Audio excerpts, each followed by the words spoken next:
Reply by N. Lenin to Rosa Luxemburg, One Step Forward, Two Steps Back, by Vladimir Lenin. Comrade Rosa Luxemburg's article in numbers 42 and 43 of the Neue Zeit is a criticism of my Russian book on the crisis in our party.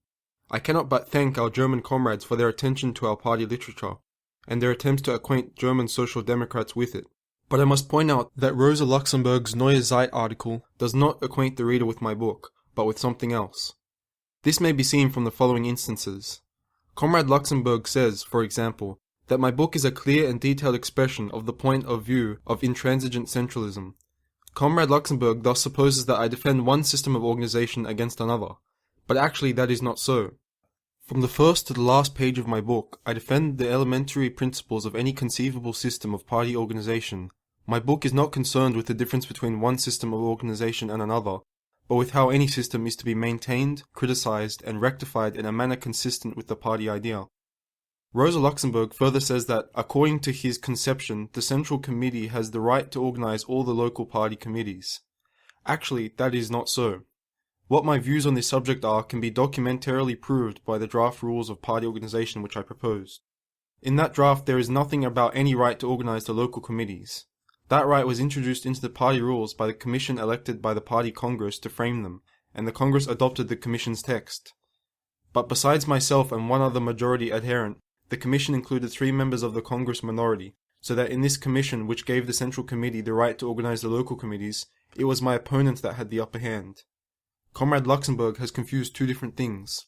In the first place, she has confused my organizational draft with the modified draft of the commission, and with the rules of organization, as actually adopted by the Congress. Secondly, she has confused the defense of a specific point relating to a specific clause of the rules. In that defense I was by no means intransigent, for I did not object at the plenary session to the amendment I made by the Commission. With the defense of the thesis, truly ultra-centralist, is it not? That rules adopted by a party Congress must be adhered to until amended by a subsequent Congress. This thesis, a purely blancus one as the reader may readily observe, I did indeed defend in my book quite intransigently. Comrade Luxemburg says that in my view, the Central Committee is the only active nucleus of the party. Actually, that is not so. I have never advocated any such view. On the contrary, my opponents, the second party Congress minority, charged in their writings that I did not sufficiently uphold the independence of the Central Committee, that I made it too subordinate to the editorial board of the central organ and the party council, bodies located abroad. To these charges I replied in my book that when the party majority had the upper hand in the party council, the latter never made any attempt to interfere with the Central Committee's independence, but that when the party council became a weapon of the minority, this did immediately happen. Comrade Rosa Luxemburg says that there are no 2 opinions among the Russian Social Democrats as to the need for a united party, and that the whole controversy is over the degree of centralization. Actually, that is not so. If Comrade Luxemburg had taken the trouble to acquaint herself with the resolutions of the many local party committees that constitute the majority, she would readily have seen, which incidentally is also clear from my book, that our controversy has principally been over whether the Central Committee and Central Organ should represent the trend of the majority of the party Congress, or whether they should not. About this ultra-centralist and purely blancus demand, the worthy comrade says not a word. She prefers to declaim against mechanical subordination of the part of the whole, against slavish submission, blind obedience, and other such bogies. I am very grateful to Comrade Luxemburg for explaining the profound idea that slavish submission is very harmful to the party, but I should like to know, does the comrade consider it normal for supposed party central institutions to be dominated by the minority of the party Congress? Can she imagine such a thing? Has she ever seen it in any party? Comrade Luxemburg fathers on me the idea that all the conditions already exist in Russia for forming a large and extremely centralized workers' party. Again, an error of fact. Nowhere in my book did I voice such an idea, let alone advocate it. The thesis I advanced expressed and expresses something else. I insisted, namely, that all the conditions already existed for expecting party Congress decisions to be observed, and that the time was past when a party institution could be supplanted by a private circle. I brought proof that certain academics in our party had shown themselves inconsistent and unstable, and that they had no right to lay the blame for their own lack of discipline upon the Russian proletarians. The Russian workers have already pronounced repeatedly, on various occasions, for observance of the party Congress decisions. It is nothing short of laughable when Comrade Luxemburg proclaims such a view optimistic. Should it not rather be considered pessimistic? Without uttering a single word about the factual basis of my thesis, Comrade Luxemburg declares that I glorified the educational influence of the factory. That is not so. It was my opponent, not I, who said that I pictured the party as a factory. I properly ridiculed him, and proved with his own words that he confused two different aspects of factory discipline, which, unfortunately, is the case with Comrade Luxemburg too.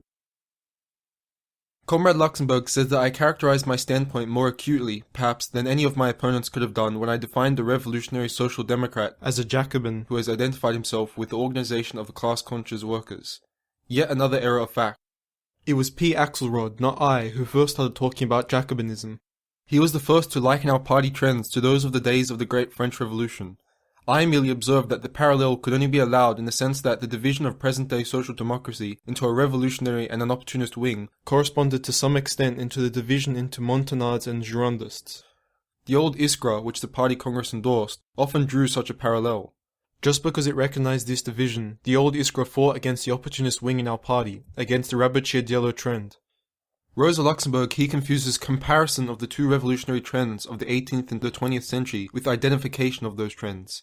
If I say, for example, that the Jungfrau stands in the same relation to the Little Scheidegg as a house of 4 stories to one of 2, that does not mean I identify a 4-story house with the Jungfrau. Comrade Luxemburg leaves completely out of sight the factual analysis of the different trends in our party. Yet the greater half of my book is devoted precisely to this analysis, based on the minutes of our party congress, and in the preface I call special attention to that fact.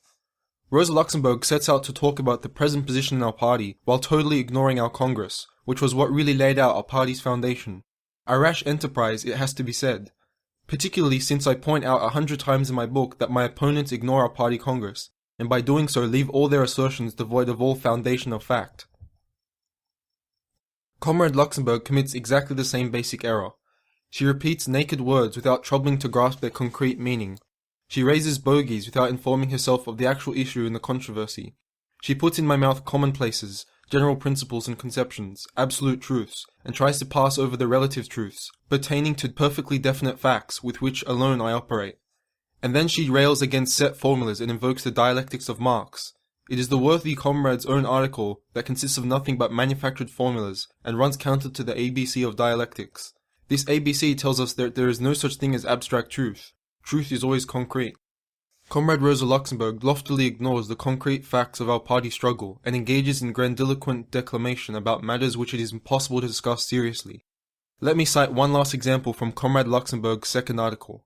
She quotes my remark that the way the rules of the organization are formulated can make them a more or less trenchant weapon against opportunism. Just what formulations I talked about in my book, and all of us talked about at the Congress, of that she does not say a word. What the controversy at the party Congress was, and against whom I advanced my theses, she does not touch on the slightest. Instead, she favours me with a whole lecture on opportunism, in the parliamentary countries. But about the peculiar specific varieties of opportunism in Russia, the shades which it has taken on there and with which my book is concerned, we find not a word in her article. The upshot of all these brilliant arguments is, party rules are not meant in themselves, understand this who can, to be a weapon of resistance to opportunism, but only an outward instrument for exerting the dominant influence of the actually existing revolutionary proletarian majority of the party. Quite so. But how this actually existing majority of our party was formed, Rosa Luxemburg does not say, yet that is exactly what I talk about in my book. Nor does she say what influence it was that Plekhanov and I defended with the help of this outward instrument. I can only add that never and nowhere have I talked about such nonsense as the party rules are a weapon in themselves. The best way to answer this kind of presentation of my views will be to set forth the concrete facts of our party struggle. Anyone will then be able to see how ill Comrade Luxemburg's abstract commonplaces and formulas sort with the concrete facts. Our party was founded in Russia in the spring of 1898 at a congress of representatives of several Russian organizations. It was named the Russian Social Democratic Labour Party. Rabuchaya Gazeta was made the central organ, and the Union of Russian Social Democrats Abroad became the party's foreign representative. Very soon after the Congress, the Central Committee of the party was arrested. Rabuchaya Gazeta had to cease publication after its second issue. The whole party became a shapeless conglomeration of local party organizations known as committees. The only bond between these local committees was an ideological, purely spiritual one. A period of disunity, vacillation and splits was bound to set in again. The intellectuals who in our party made up a larger percentage than in the West European parties had taken up Marxism as a new vogue. This vogue very soon gave place to slavish acceptance of the bourgeois criticism of Marx on the one hand, and an infatuation for a purely trade unionist labour movement, strikeism economism, on the other, The divergence between the intellectual opportunist and the proletarian revolutionary trends led to a split in the Union abroad. The newspaper Robocze Mysl and the Robocze Delo magazine published abroad expressed, the latter in somewhat lesser degree, the standpoint of economism. They belittled the importance of political struggle and denied the existence of a bourgeois democratic element in Russia. The legal critics of Marx, Messrs. Struve, Tugen-Baranovsky, Bulgakov, Berdyaev, and the rest, swung all the way to the right. Nowhere in Europe do we find Bernsteinism arriving so speedily at its logical consummation, the formation of a liberal group, as was the case in Russia. There, Mr. Struve began with criticism in the name of Bernsteinism, and ended by setting up the liberal magazine Osvobozdenai, liberal in the European sense of the term. Plekhanov and his friends, who broke away from the Union abroad, met with support from the founders of Iskra and Zarya. These two publications waged, even Comrade Luxemburg has something about that, a brilliant 3-year campaign against the opportunist wing of the party, a campaign of the Social Democratic Mountain against the Social Democratic Gironde, the expression belongs to the old Iskra, a campaign against Robocze Delo, comrades Khrushchevsky, Akimov, Martinov and others, against the Jewish Bund, against the organizations in Russia that eagerly espoused this trend, notably the St. Petersburg so-called Workers' Organization and the Voronezh Committee. It became more and more obvious that the purely ideological bond between the committees was not enough. The need to create a really united party, that is, to effect what was only foreshadowed in 1898, asserted itself more and more insistently. Finally, at the end of 1902, an organizing committee was formed to convene the Second Party Congress. This organizing committee, which was largely set up by the Iskra organization in Russia, also included a representative of the Jewish Bund. In the autumn of 1903, the Second Congress was at last held. It ended, on the one hand, in the party's formal unification, and on the other, in a split into majority and minority. That division did not exist before the Congress.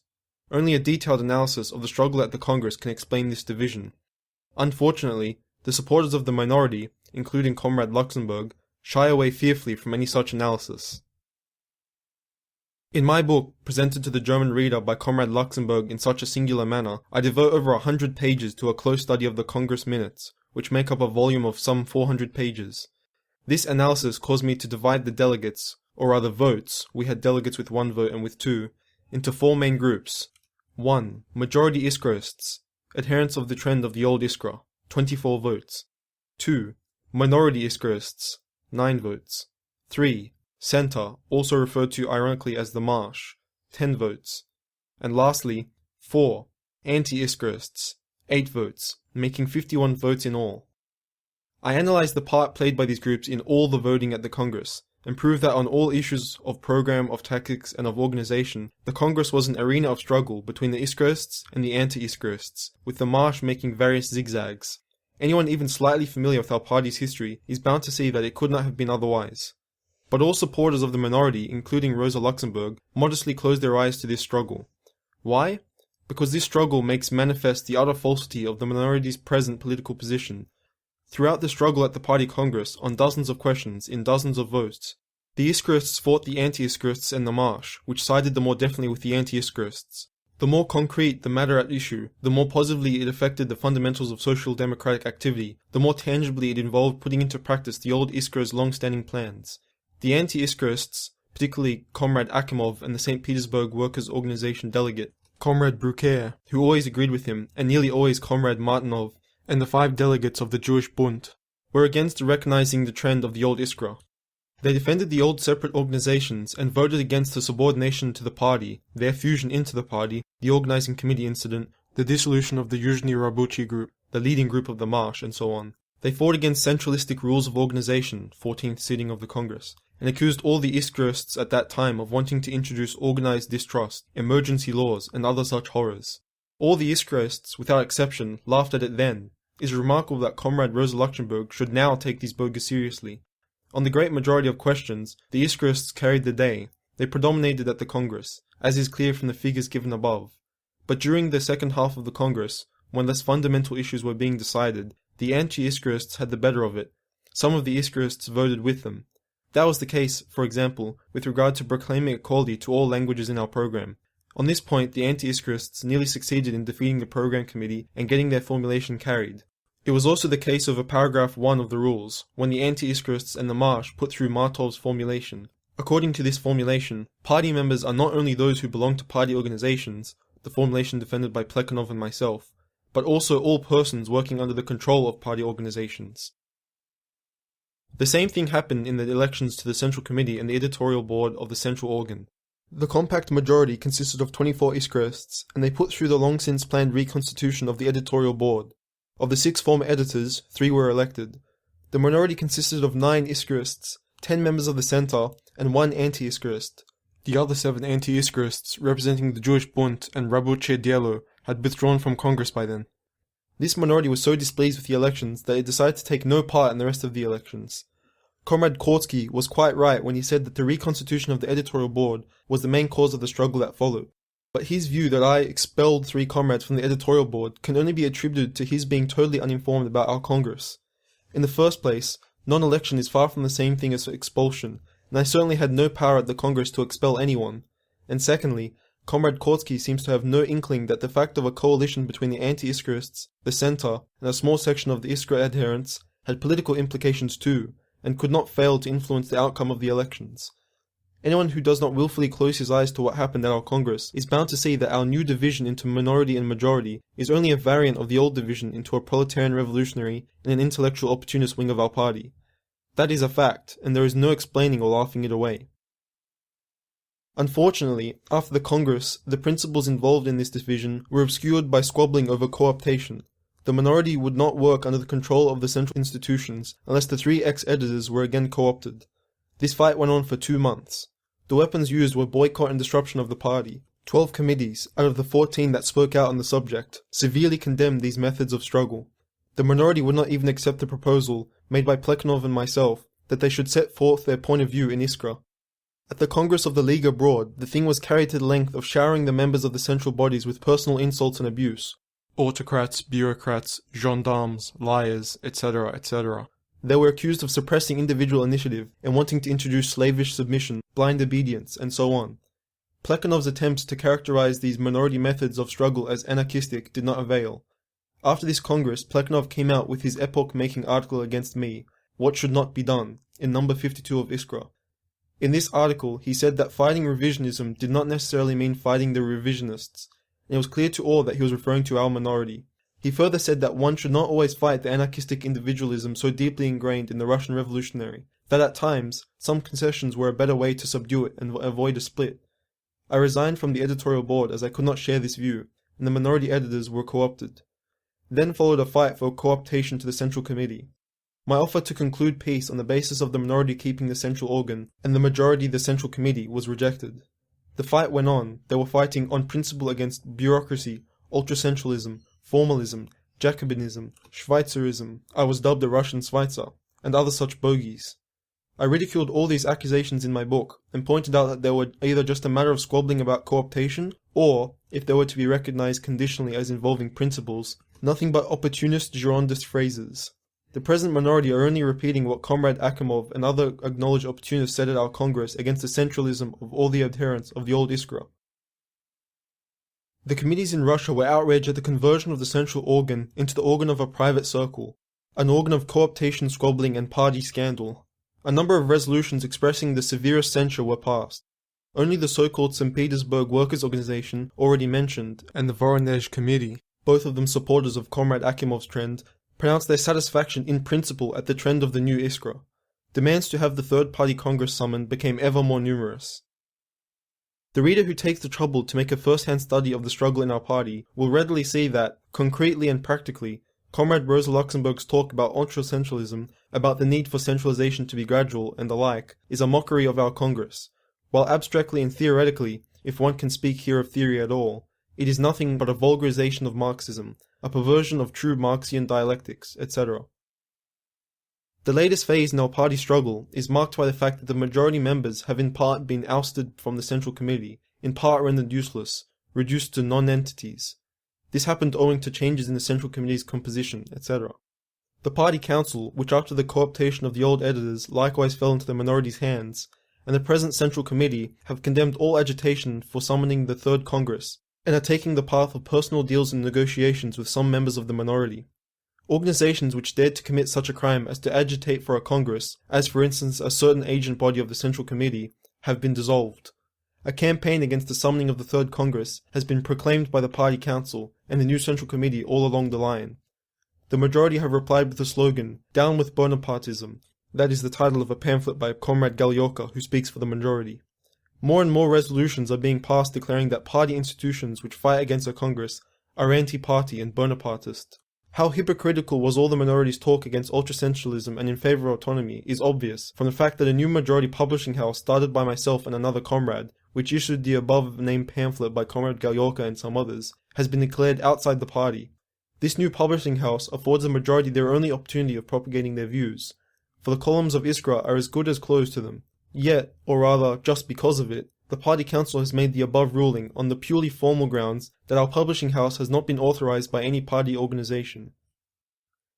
It need hardly be said how greatly positive work has been neglected, how greatly the prestige of social democracy has suffered, how greatly the whole party is demoralized by this nullification of all the decisions, all the elections made by the Second Congress, and this fight which party institutions accountable to the party are waging against the convening of the Third Congress.